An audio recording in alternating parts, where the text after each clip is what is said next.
দুঃখের বিষয়, কষ্টের বিষয়, তৌহিদি জনতার নামে জঙ্গি জনতা আবার শাহ আলী বাগদাদির মাজারে হামলা করেছে, আবার মব সন্ত্রাসী করেছে, এই তৌহিদি জনতার নামে জঙ্গি জনতা। স্বয়ং ঢাকার রাজধানীর বুকে, বাংলাদেশের পান কেন্দ্রের বুকে আবার হামলা করেছে মাজারে, ফতুয়া দিয়েছে সেরেকের ফতুয়া দিয়ে হামলা করেছে। সেরেক কয়েকটা বিরোধী দেখেছি সোশ্যাল মিডিয়াতে, যে সেরেক বলে। সেরেকের তারা কি বুঝে, সেরেকের তারা কি জানে? তারা নিজেরাই সেরেকে লিপ্ত, তারা নিজেরাই মুশরিক, কাফের, মুনাফিক, তারা নিজেরাই দাজ্জাল, শয়তান, তারা অপরকে সেরেক ফতুয়া দেয়। সেরেক নিয়ে যদি গবেষণা করে দেখেন, অনেক প্রকারের সেরেক পাওয়া যায়। মান সাল্লা ইউরাহি ফাকাত আশরাকা, কেউ লুক দেখানোর জন্য নামাজ পড়ো তো সেরেক। মান তাসাদ্দাকা ইয়ারি ফাকাত আশরাকা, লুক দেখানোর জন্য দান করো সেরেক। লুক দেখানোর জন্য, এটা নবী পাক সাল্লাল্লাহু আলাইহি ওয়াসাল্লামের পাক হাদিস মুসনাদে আহমদে এসেছে। মিথ্যা কথা বলা সেরেক। হ্যাঁ, মদ, ঘুষ, দুর্নীতি, এগুলো তো সেরেকের মধ্যে পড়ে যায়। মিথ্যা সাক্ষী দেওয়া সেরেক। তারা এখানে কি অপকর্ম হচ্ছে, এই ধরনের বাহানা দিয়ে আক্রমণ করছে। বাহানা কি? অপকর্ম হচ্ছে।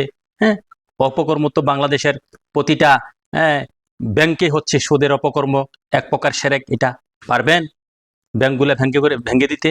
প্রতিটা রিসোর্টে, প্রতিটা অনাবাসিক হোটেলের মধ্যে হচ্ছে এই ধরনের কুকর্ম, জেনাকর্ম হচ্ছে, দেহ ব্যবসা হচ্ছে। সেগুলাকে কিছু করতে পেরেছেন? পারেন নাই, পারবেনও না। হ্যাঁ, তারপরে দেখেন প্রতিটা ব্যবসা বাণিজ্যে মিথ্যা, চগলখড়ি, ঘুষখোর, ঘুষ দিয়ে চাকরি নেওয়া হচ্ছে। এটাও তো সেরেক। পারছেন কিছু করতে? পারবেন না। দুর্নীতি সেরেক। আপনারা নিজে দুর্নীতিতে গ্রস্ত।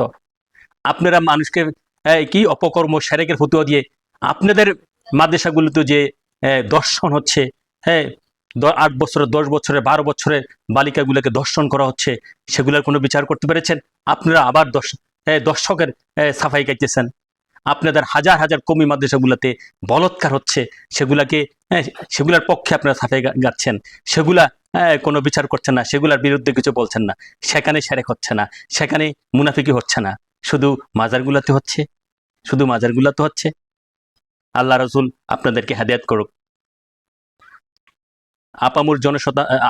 বাংলাদেশে আপামর জনসাধারণ বিএনপিকে ভোট দিয়ে ক্ষমতায় এনেছে।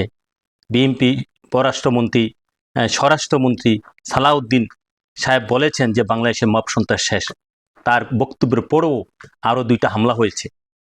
হ্যাঁ, কুষ্টিয়াতে হামলা হয়েছে, মানলাম। কুষ্টিয়াতে যে লোকের উপর হামলা হয়েছে, সে হাজারো ভণ্ড, মানলাম। কিন্তু তার তো এর জন্য তো আইন আছে, বিচার আছে, তাকে তো এভাবে মেরে ফেলা যায় না। বিএনপি আসার পর এটা হয়েছে। এর দৃষ্টান্তমূলক কোনো শাস্তি হয় নাই, ফাঁসি হয় নাই। এই গত পরশু কি শাহ আলী বাগদাদি মাজারে হামলা করেছেন? হায় হায়, বঙ্গের মানুষ হয় এবার হুশ, জীবন যৌবন সপে দাও। হ্যাঁ, রসুল্লাহ জান কদম শরীফে সত্য ইসলাম ফলো করলে তো কোনো মানুষকে আপনি হামলা করতে পারেন না। নিজে নাফসি করেন। আপনি নিজে কতটুকু শুদ্ধ? আপনি নিজে তো মুনাফিক, কাফেরের কাতারে। হ্যাঁ, তো বিশেষ করে স্বরাষ্ট্রমন্ত্রীকে বলবো, হ্যাঁ, আপনি বলেছেন যে মব সন্ত্রাসের দিন বাংলাদেশ শেষ। বিগত সরকার, ইউনূস সরকারের সময় নৈরাজ্যবাদ করেছে মব সন্ত্রাসীরা, জঙ্গিরা। হ্যাঁ, হাজার শত মাজার হামলা করেছে, কোনো বিচার হয় নাই। আমরা এর বিচারের দাবি জানাই বিএনপি সরকারের আমলে স্বরাষ্ট্রমন্ত্রী সালাউদ্দিনের কাছে। তাছাড়া এই গত পরশু যে হামলা হয়েছে, হ্যাঁ, শাহ আলী মাজারে, তাদেরকেও এই ফুটেজ দেখে সোশ্যাল মিডিয়া এবং বিভিন্ন ফুটেজ দেখে তাদেরকে দৃষ্টান্তমূলক শাস্তি দেন, হ্যাঁ, যাতে তারা কখনো মাজারে হামলা না করতে পারে। আল্লাহ রাসূল যেন আমাদের বাংলাদেশ সরকার, বাংলাদেশ প্রশাসনিক লোকদেরকে সবই বুদ্ধি উদয় করুক, এবং যারা জঙ্গি, ওয়াহাবি, খারিজি, দেওবন্দি, দাজ্জাল আছে, তাদেরকে যেন আল্লাহ হেদায়েত দান করে, তাদের ভিতরে যেন সবই বুদ্ধি উদয় হোক।